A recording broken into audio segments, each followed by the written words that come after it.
The medical wing of Station Omega buzzed with the usual activity of a galactic waypoint, treating species from across 17 star systems. Nurse Vera adjusted her 4 arms around the datapad, reviewing the morning's patient roster with practiced efficiency.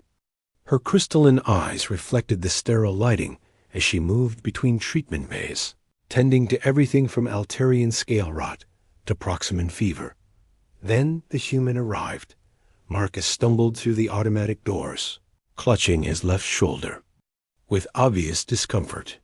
His face bore that peculiar shade of pale that Vera had learned to associate with human distress, though she still found their limited color-changing abilities fascinating, compared to her own naturally shifting chromatic patterns.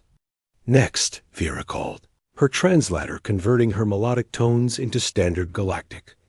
Marcus approached her station, still pressing his hand against his shoulder. "I think I pulled something during cargo loading," he said, wincing as he tried to rotate his arm. "It's been bothering me for 3 days now." Vera's secondary eyes focused on the human, while her primary pair continued scanning his medical file. Humans were relatively new to the galactic community, their physiology still a source of academic curiosity among medical professionals. She had treated perhaps a dozen of them over the past year, each encounter adding to her growing database of human peculiarities. "Please remove your upper garment and lie on the examination table," she instructed, preparing her scanner. Marcus complied, revealing the source of her sudden intense interest. Where most species would show obvious signs of injury discoloration, swelling, or thermal variations, the human's shoulder appeared relatively normal. But there was something else, something that made Vera's scientific mind race with possibilities. She began her scan, noting the typical human muscular and skeletal structure. Everything appeared within normal parameters until she noticed something extraordinary happening along his shoulder blade. A clear, odorless fluid was slowly seeping through his skin in microscopic quantities. "You're leaking," Vera said, her natural curiosity overriding professional protocol. "Can I examine it?"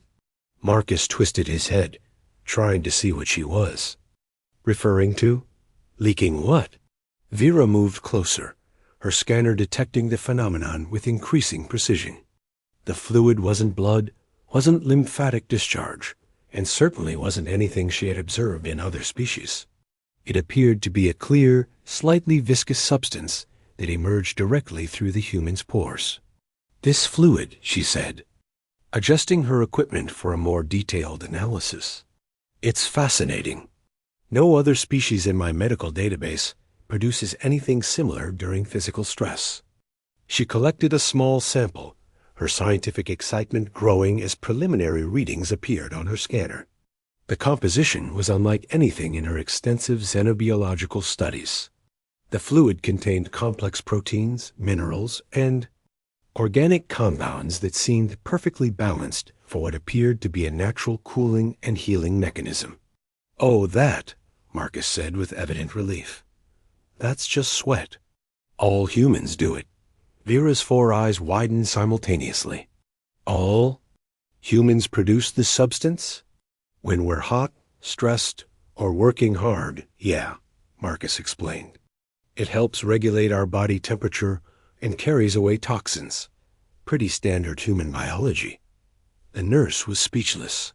In all her years studying xenobiology, she had never encountered a species capable of such efficient biological self-regulation. Most creatures required external cooling systems, specialized environments, or mechanical assistance to maintain optimal body temperature during stress. She ran more detailed scans, documenting everything. The human's body was maintaining perfect thermal balance despite the obvious muscular stress in his shoulder. The sweating mechanism was automatically adjusting output based on internal temperature fluctuations, chemical imbalances, and even emotional stress levels. "This is remarkable," Vera said, her voice filled with scientific wonder. "Your species essentially carries its own personal climate control system." Marcus looked confused. "Doesn't everyone?" Absolutely not, Vera replied, pulling up comparative data on her main screen. Most species require environmental controls, specialized clothing, or technological augmentation to maintain temperature regulation. Your people do it naturally, automatically, and with incredible precision. She continued her examination, now viewing the human's simple shoulder strain through an entirely different lens. What she had initially considered a routine injury consultation had become a fascinating study in biological efficiency. The fluid composition, she continued, recording her observations, contains antimicrobial properties. It's actually helping prevent infection while simultaneously cooling your body and removing metabolic waste products. It's a three-function biological system operating at optimal efficiency. Marcus sat up slightly, suddenly interested in the conversation. You mean other species can't do this? Vera gestured toward the medical wing's main treatment area. The Altarian in Bay 3 requires a full cooling suit to prevent overheating during any physical activity. The Proximan delegation hasn't left their climate-controlled quarters in 6 days because their body temperature regulation is completely dependent on external factors. The Centauri ambassador travels with a personal medical team specifically to monitor his thermal levels. She paused, reviewing the data streaming across her displays. Yet you loaded cargo for hours in a variable temperature environment, and your body simply adapted automatically. The implications were staggering. Humans weren't just resilient. They were incredibly self-sufficient. While other species required extensive life support systems, environmental controls, and medical monitoring for basic activities, humans simply sweated and continued working. Your shoulder strain, Vera said, returning to the original concern, is actually your body's way of telling you to rest so the healing process can complete efficiently. The sweating mechanism has been working to reduce inflammation and clear metabolic byproducts from the injured tissue. She administered a mild anti-inflammatory that would work with, rather than against, the human's natural healing processes. Rest for 2 days, and your biological systems will handle the recovery. As Marcus prepared to leave, Vera found herself reconsidering everything she thought she knew about human physiology. These beings weren't the fragile newcomers many in the galactic community assumed them to be.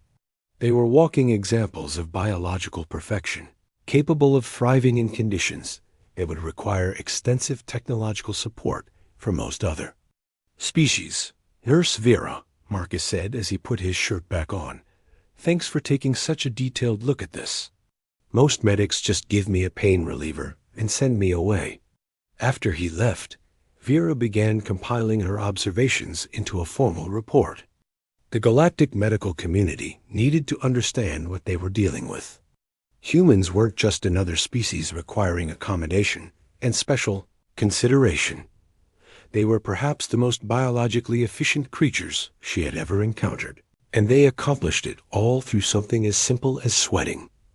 The implications for human integration into galactic society were profound, and Vera realized she had just witnessed something that would change how the medical community viewed humanity forever. Chat controls. Sonnet 4.